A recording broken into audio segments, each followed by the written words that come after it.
Yeah, hey, it's me, your wealthy auntie Buffy.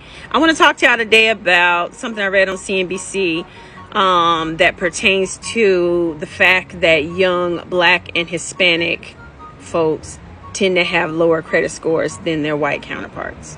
So the Urban Institute did this study, and the findings were, well, not shocking to me, but they may be to some of y'all. The research found that age 25 to 29-year-old Black folks tend to have a median credit score of 582. Y'all know that's the subprime threshold of 600. We talking about a 582. Whereas their Hispanic counterparts tend to have a median credit score of 644. Well, at least it's over the 600. But when they compare that to people who go like Uncle David, they have a median credit score of 687. Why is that?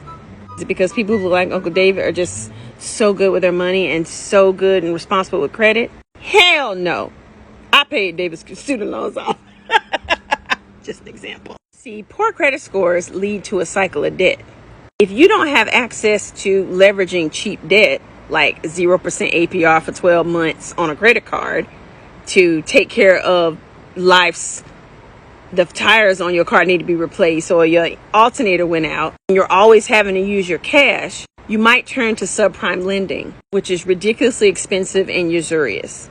Not to mention, when you use subprime lending and it gets reported on your credit report, it lowers your scores. It makes you look like you're out here getting, expensive debt.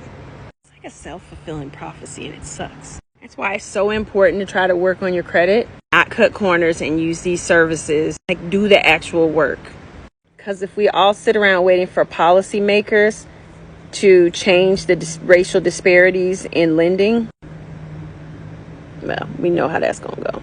If you have questions about this, go to my Q&A in the link in my bio, and I'll respond as your Auntie Buffy. Cropper for your ball.